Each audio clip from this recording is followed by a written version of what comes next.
Saya kebetulan kantornya ada di Bangka Pangkal Pinang.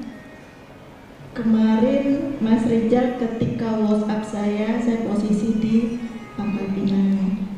Hari ini sampai hari Kamis, schedule meeting saya penuh, Ustaz. Begitu Mas Rizal WhatsApp tentang ceramah Ustaz Abdul Somad, jam 11 malam saya langsung ke rumah sakit untuk rapid. Masya Allah. Barakallah. Agar paginya saya bisa terbang. Karena dengan kondisi COVID ini, penerbangan hanya sekali di pagi hari di Pangkal Pinang. Saya memang ngefan dengan Ustaz. Setiap menjelang tidur, kalau saya sudah mendengarkan Al-Quran melalui YouTube, saya ingin tersenyum, saya cari YouTube-nya Ustaz Abdul Somad. Ceramah apa saja, jadi tidur saya indah, Ustaz. Live dia.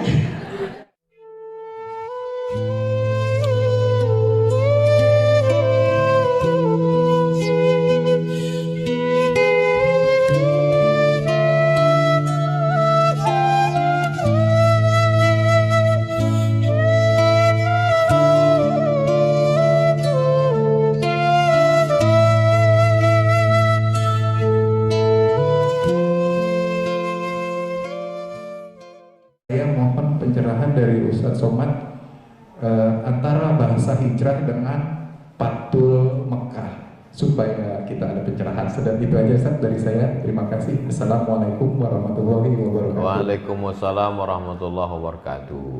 Terima kasih Pak. Orang Makkah wajib hijrah ke Madinah karena Makkah itu Darul Harbi, daerah perang. Sedangkan Madinah itu Darussalam, daerah salam, daerah selamat, daerah damai. Orang Makkah wajib hijrah ke Madinah. Setelah pembebasan kota Makkah tahun ke-8, Nabi pindah ke kota Madinah tahun 1 perang, tahun 2, tahun 3, tahun 4, tahun 5, tahun 6, tahun 7. Tahun 8 Nabi datang ke kota Makkah membawa 10.000 pasukan yang dipimpin panglima perang namanya Sa'ad bin Ubadah. Nabi lengkap dengan baju besinya, dengan tombaknya, dengan panahnya, pasukan berkudanya, masuk ke kota Makkah, tapi tidak ada satupun orang yang dibunuh. Lalu kemudian kata Nabi, kata Sa'ad bin Ubadah menghunuskan pedangnya, dulu kalian pancung kepala Hamzah, kalian gunting telinga Hamzah, kalian potong hidung Hamzah, kalian tusuk, kalian jadikan leontin. Hari ini aku juga, hadza yaumul malhamah, ini hari balas dendam, kata Sa'ad. Nabi manggil Sa'ad, Sa'ad, Sa'ad, kenes dulu Sa'ad. Datanglah Sa'ad. Ada apa ya Rasulullah? Kata Rasul, hadza yaumul marhamah, ini hari kasih sayang. Tidak ada satupun penduduk Makkah yang dipotong telinga. Maka kata Nabi waktu itu, la hijrata ba'dal fath. Setelah kota Makkah ditaklukkan, dibebaskan tahun 8, tidak ada lagi hijrah. Lalu yang sekarang artis hijrah, komunitas hijrah, itu bukan hijrah dari Makkah ke Madinah, tapi yang dimaksud al-muhajir, man hajara manahallahu anhu, meninggalkan yang dilarang Allah. Dia hijrah. Alhamdulillah Pak Ustadz, saya sudah hijrah. Hijrah dari mana? Hijrah dari Bondowoso ke Jakarta. Itu hijrah tempat. Alhamdulillah Pak Ustadz, saya sekarang sudah hijrah. Hijrah mana? Dari bank konvensional ke bank syariah. Itu berarti masih di Jakarta, tapi hijrahnya dari yang dilarang. Itu mas. Jadi kalau ada komunitas hijrah, komunitas sahabat hijrah, bikers hijrah, yang dimaksudnya adalah hijrah meninggalkan yang dilarang Allah. Dulu saya Pak Ustadz bonceng-bonceng pacar saya. Sekarang saya bonceng pacar teman saya. Sama belum hijrah. Wallahu a'lam bishawab.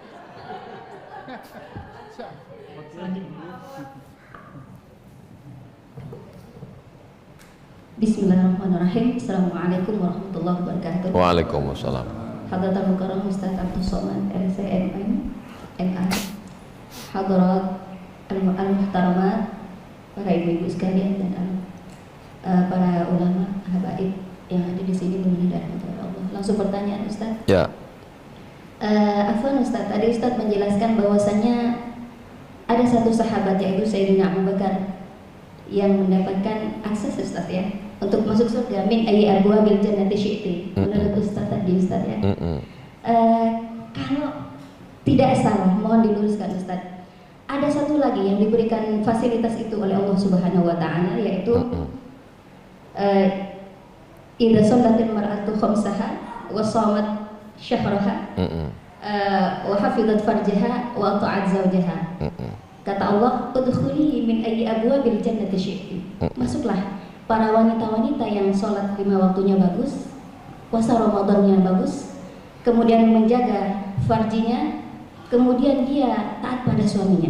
Nah, wanita ini pun termasuk golongan yang mendapat akses min ayyi abwabil jannati syi'ti udkhuli. Mohon diluruskan Ustaz. Tadi Ustaz hanya bilang sahabat Abu Bakar. Terima kasih, jazakallah. Assalamualaikum warahmatullahi wabarakatuh. Waalaikumsalam warahmatullahi. Yang saya sebut tadi nama. Nama itu tertentu, nominal. Sedangkan yang ibu sebut sifat. Idza shalat, kalau dia salat, kalau dia salat. Somat saumaha. Somat pakai ta, puasa. Lalu kemudian menjaga kemaluannya, maka kata Nabi SAW, udkhuli, masuklah engkau. Kalau laki-laki udkhuli, masuklah engkau ke dalam surga min haitsu syi'ti, dari yang mana saja yang kau kehendaki. Salatnya jaga, puasanya jaga, lalu kemudian kemaluan, maaf, jaga, disuruh Allah Subhanahu wa taala, sifat. Sedangkan yang Abu Bakar tadi adalah orang, personal. Dijamin kalau mau kalian masuklah dari pintu mana saja seperti Abu Bakar Siddiq. Apakah kalau perempuan mengikut Abu Bakar dia dapat masuk ke mana saja? Iya, kalau dia ikut Abu Bakar. Abu Bakar itu ada tak sifat yang tadi itu? Iya. Abu Bakar sholat, Abu Bakar puasa, Abu Bakar menjaga kehormatannya. Lalu hadis mana yang lebih mencakup umum? Hadis Abu Bakar lebih umum. Kenapa hadis Abu Bakar lebih umum?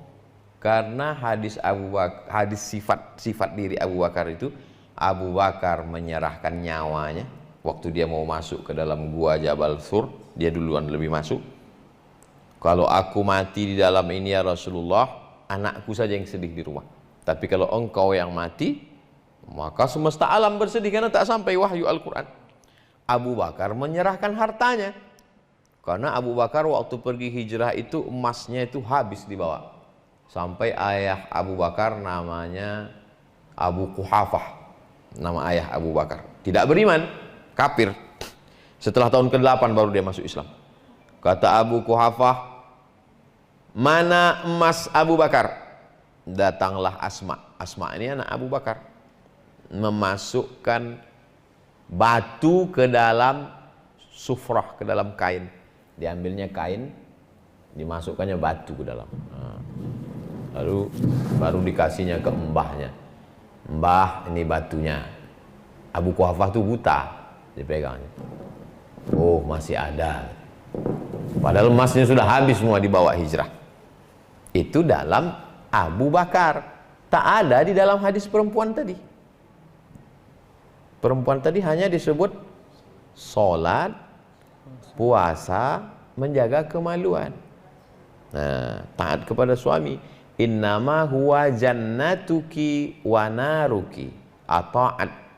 Innama huwa, suamimu itu, jannatuki, surgamu, wa naruki, nerakamu.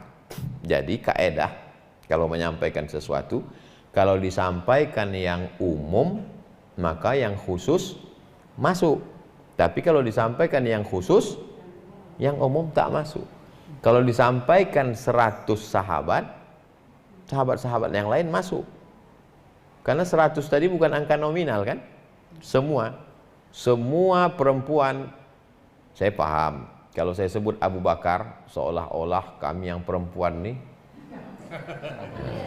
Perempuan nih bagaimana Pak Ustadz? Kalau disebut laki-laki, perempuan sudah masuk. Tapi kalau disebut perempuan, laki-laki belum tentu masuk. Contohnya, ya ayyuhalladzina amanu kutiba alaikum. Kum itu laki-laki apa perempuan? Laki-laki. Karena kalau perempuan, alaikunna. Nanti perempuan kalau dia berpatokan bahasa Arab, dia nggak mau puasa. Ibu kok nggak puasa? Oh, ayatnya untuk laki-laki kok.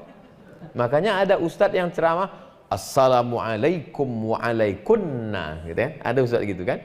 Nah, padahal sebetulnya kalau sudah disebutkan laki-laki, perempuan pasti masuk. Tapi kalau disebutkan perempuan, laki-laki belum tentu masuk. Kata kaedah bahasa Arab. Ibu menyampaikan itu untuk mengingatkan saya, karena penjelasan saya tak menyebutkan perempuan secara eksplisit. Nah, itulah gunanya tawasau bil haq wa tawasau. Akan datang kalau saya menyampaikan, saya sebutkan ini laki-laki, yang perempuan ini juga. Wallahu a'lam. Jazakumullah khairan. Barakallah.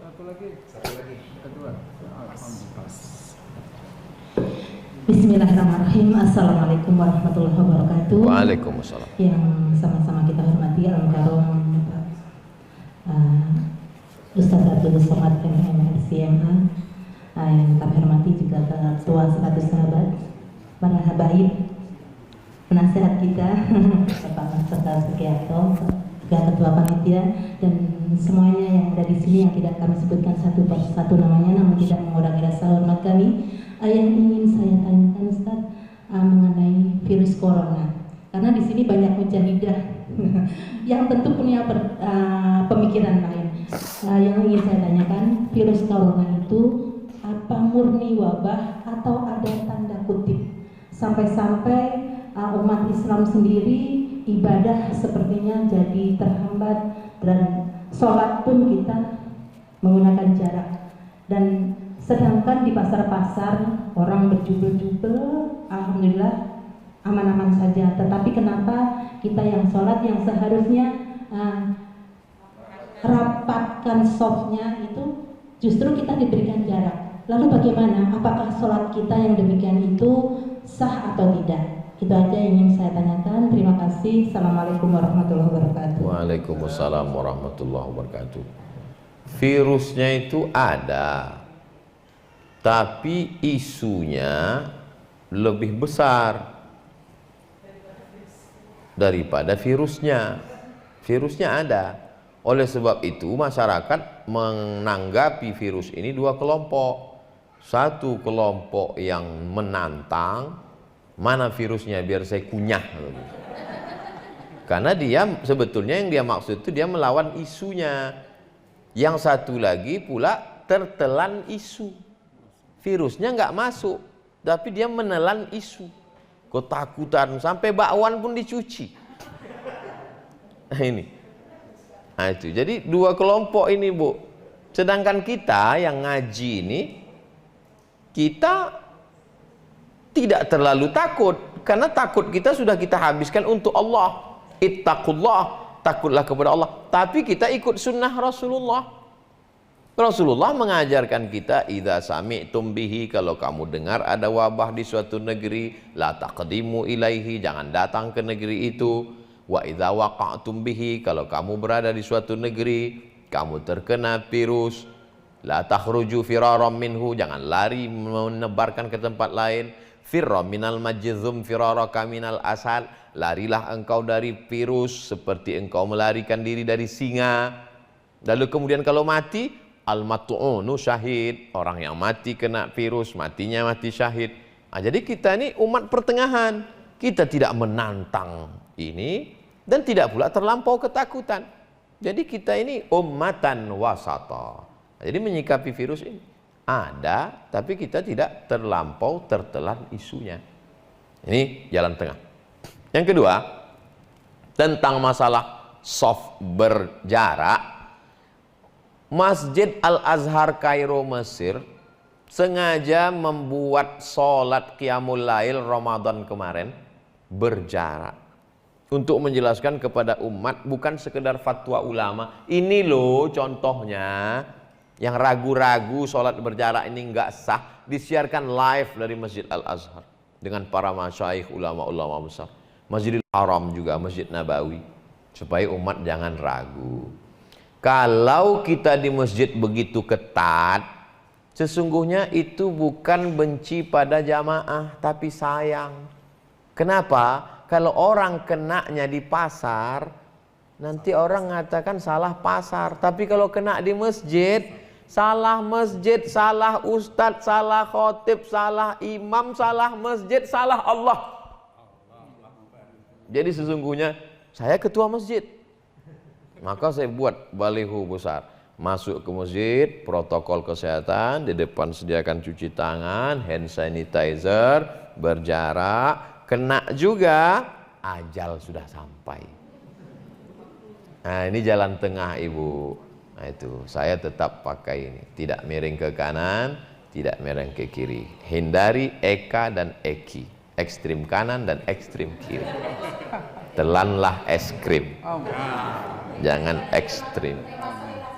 Hah? Wallahu a'lam. Oke, terima kasih. Mohon izin kepada seluruh yang hadir di sini. Saya tidak bisa menolak ada bisikan dari abahku. Saya minta izin Pak Panitia, saya mau tanya satu. Boleh ya?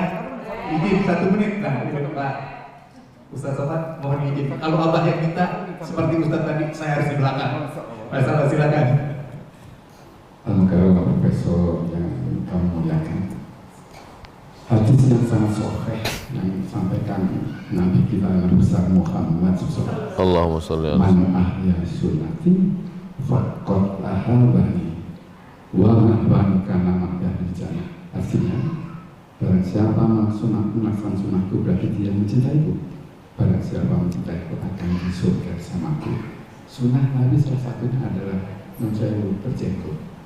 Wali Songo berjenggot, tapi masih ada umat Islam sama Muslim. Makin goblok, makin panjang, makin goblok. Aliran apa yang pakai jenggot ini? Bahkan jenggot teroris dari mana kamu? Dia tahu apa soal? Mohon penjelasan dulu. Terima kasih. Man ahya sunnati, siapa yang menghidupkan sunnahku, faqad ahabbani, berarti dia cinta kepadaku. Waman ahabbani, siapa yang cinta kepadaku, kana ma'i fil jannah, maka dia akan bersamaku di surga. Oleh sebab itu dari ujung rambut sampai ke ujung kaki itu adalah sunnah. Sunnah itu artinya bahasa kitanya kebiasaan. Kalau sunnah itu bahasa Inggrisnya tradition, tradition, tradisi Nabi. Nabi itu menutup kepalanya dengan 3. Pertama, rambutnya. Rambut Nabi itu tebal, tertutup. Setelah tutup pakai rambutnya, qolan suah, kain yang ada di dalam peci. Setelah itu, imamah, sorban. Jadi kalau ngejek orang pakai sorban, berarti mengejek sunnah. Mengejek sunnah Nabi. Lalu kemudian jenggot. Jenggot itu sebagian mazhab mewajibkannya. Wajib. Lawan dari wajib haram. Kalau berpegang pada pendapat berjenggot itu wajib, berarti mencukur jenggot haram. Orang yang melakukan perbuatan haram secara terus-menerus berarti fasik. Orang fasik nggak boleh jadi saksi nikah. Sampai seketat itu. Tapi saya nggak pakai pendapat yang itu, karena saya nggak berjenggot. Saya hanya pakai yang pakai di bawah itu, bahwa berjenggot itu sunat. Sunat di bawah wajib. Kalau mencukur berarti makruh, tidak sampai haram. Tapi saya tak berani mengejek. Maka di mana-mana saya sampaikan di buku 37 masalah populer, dalil-dalil berjenggot bahwa itu sunnah. Kalau Habib sampai pakai cincinnya pun, Nabi pakai cincin kan dikelingking. Tengok cincin Habib kelingking. Tulisannya Muhammad Rasulullah. Ustaz kok tahu? Saya lihat tadi. Habib Umar bin Hafiz pakai tongkat, Nabi pakai tongkat. Saya di rumah ada 10 tongkat dikasih jamaah.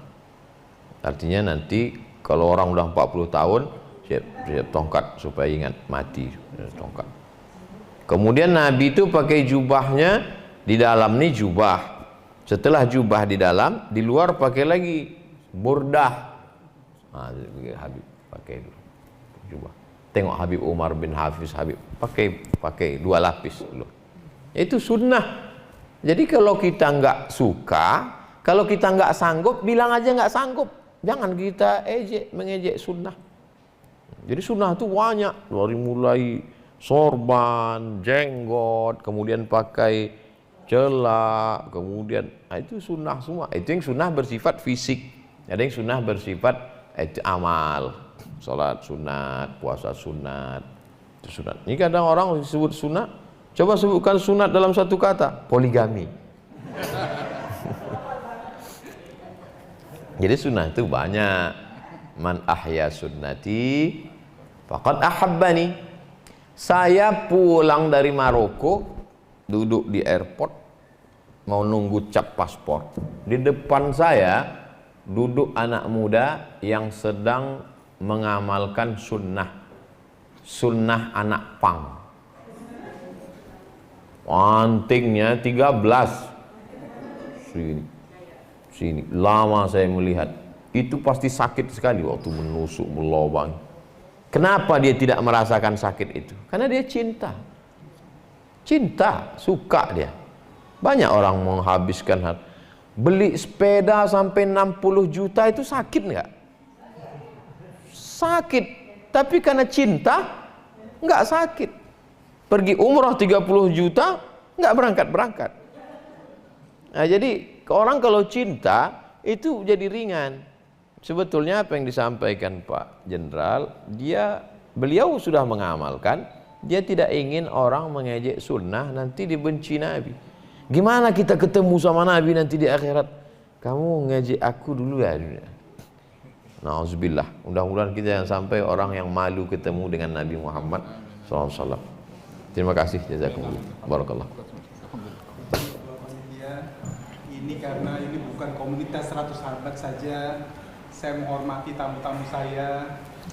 Mungkin ini fansnya Ustadz Somad waktu di Zoom, Mbak Ayu Soraya, ada teman-temannya, ada Mbak Dewi.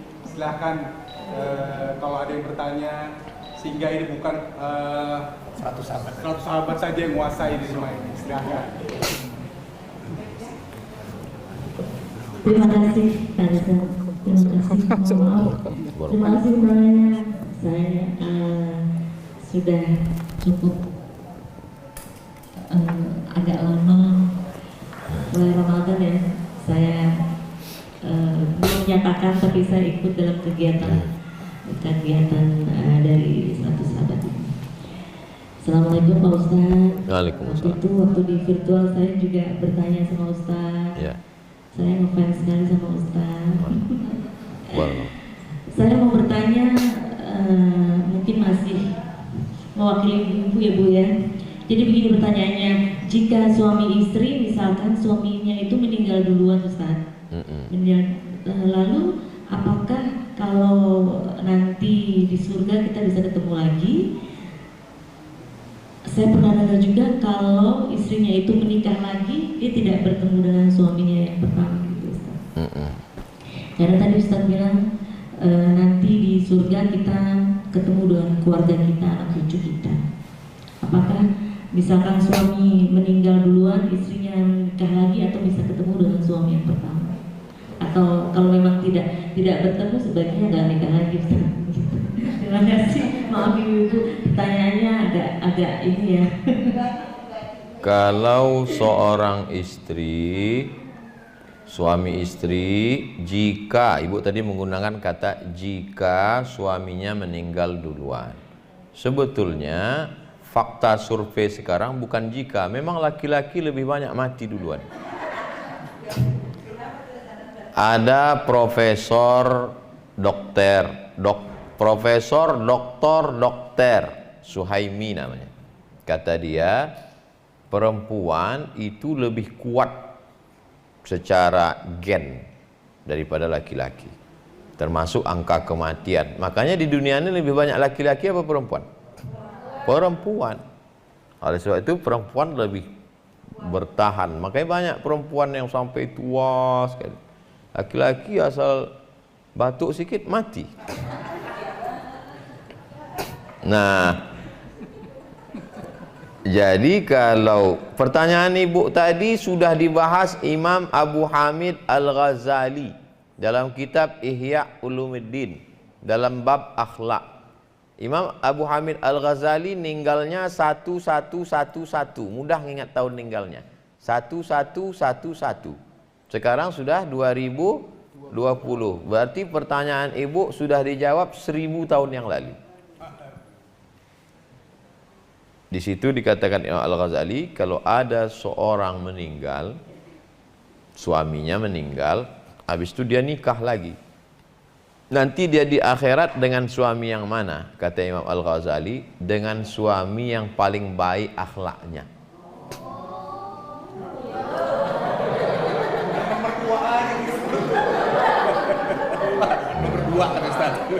Mana yang paling baik akhlaknya di antara yang damai itulah dia nanti di akhirat. Itu kata Imam Al-Ghazali, bukan kata Abdul Somad. Wallahu a'lam bishawab. Begitu Ibu. Ya, terima kasih Ustaz. Terima kasih Pak Rizal kesempatannya. Terima kasih Ibu-ibu dan Bapak-bapak semuanya. Assalamualaikum warahmatullahi wabarakatuh. Waalaikumsalam. Satu lagi. Terakhir. Ustaz, ini waktunya. Terakhir di Pangkal Pinang terakhir. Dari luar kota naik pesawat. Pangkal Pinang. Naik pesawat. Pangkal Pinang. Bangka Belitung. Bangka Belitung siap. Assalamualaikum warahmatullahi wabarakatuh. Waalaikumsalam. Terima kasih kesempatannya buat Mas Rijal, sahabat setia saya Pak. Saya kebetulan kantornya ada di Bangka Pangkal Pinang. Kemarin Mas Rijal ketika WhatsApp saya posisi di Pangkal Pinang. Hari ini sampai hari Kamis, schedule meeting saya penuh Ustaz. Begitu Mas Rijal WhatsApp tentang ceramah Ustaz Abdul Somad, jam 11 malam saya langsung ke rumah sakit untuk rapid. Masya Allah. Barakallah. Agar paginya saya bisa terbang. Karena dengan kondisi COVID ini, penerbangan hanya sekali di pagi hari di Pangkal Pinang. Saya memang ngefan dengan Ustaz. Setiap menjelang tidur, kalau saya sudah mendengarkan Al-Quran melalui YouTube, saya ingin tersenyum, saya cari YouTube-nya Ustaz Abdul Somad. Ceramah apa saja, jadi tidur saya indah Ustaz. Live ya. Ustaz sering ceramah di tempatnya almarhum Ustaz Arifin Ilham. Terkadang saya dengan mama almarhum dekat sekali. Hanya kadang saya nggak datang di sana karena saya tahu kalau di rumahnya Ustaz Arifin Ilham jamaahnya banyak sekali. Kenapa saya bela-belain terbang di sini? Saya yakin pasti khusus di sini. Spesial ya Ustaz, izin. Ini pertanyaannya masih mewakili para ibu-ibu, mungkin sedikit tentang bapak-bapak juga. Begini Ustaz, sebelumnya minta maaf. Pada umumnya laki-laki itu selalu menunjukkan egoisnya. Dia merasa sebagai imam, dia merasa sebagai kepala keluarga. Pertanyaan saya, bagaimana bila ada suami yang dari menikah tidak pernah memberikan nafkah dan dia pun sering pergi dari rumah, tetapi dia selalu meminta uang kepada istrinya. Bila tidak diberikan, maka dia selalu mengatakan bahwa kamu berdosa. Saya ini imammu, kamu harus ikuti apa yang saya mau. Itu bagaimana Ustaz? Terima kasih. Hubungan antara laki-laki dan perempuan itu bukan hubungan antara tuan dengan hamba sahaya. Hubungan tuan dengan hamba sahaya adalah hubungan statusnya tamlik, kepemilikan. Kamu adalah budak saya, itu hamba sahaya. Sedangkan hubungan laki-laki dengan perempuan adalah akad, yang diikat oleh akad. Dalam akad itu ada hak dan kewajiban. Maka ibu punya 5 hak terhadap laki-laki. Maka bapak punya 5 kewajiban yang menjadi hak ibu.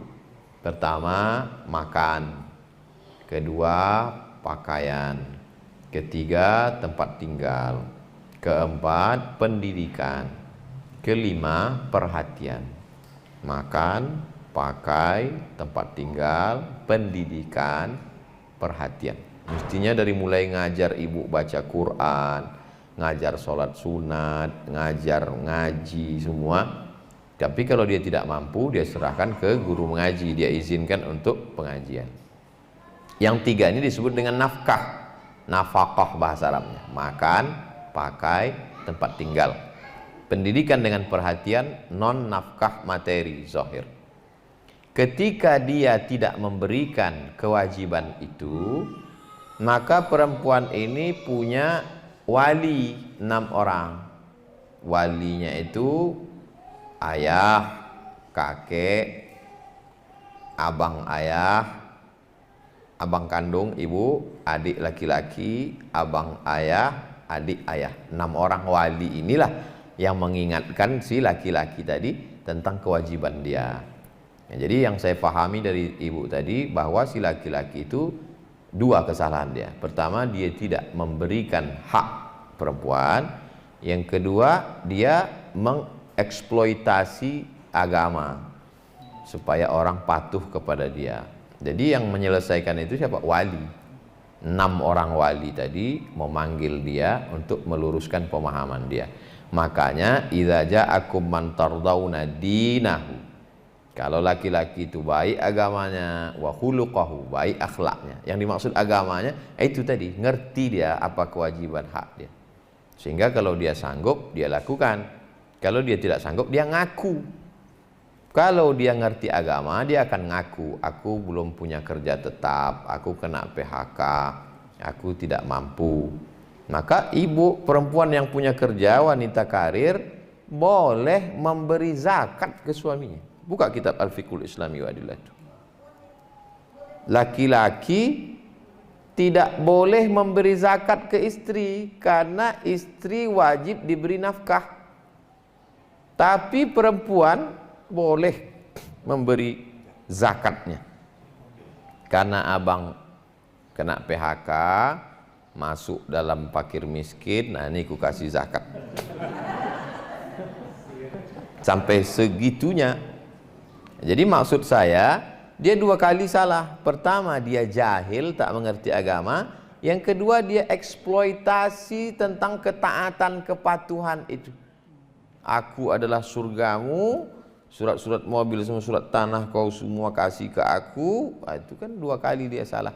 Yang meluruskan itu bukan ibu. Ibu-ibu yang sudah ngaji tidak serta-merta lalu menceramahi bapak-bapak. ibu lapor ke wali, walilah nanti yang memanggil, memberikan pemahaman pada dia, panggil habib, panggil ustadz, dikasih 2 kali tak bisa, diruqyah. Mungkin dia diganggu jin.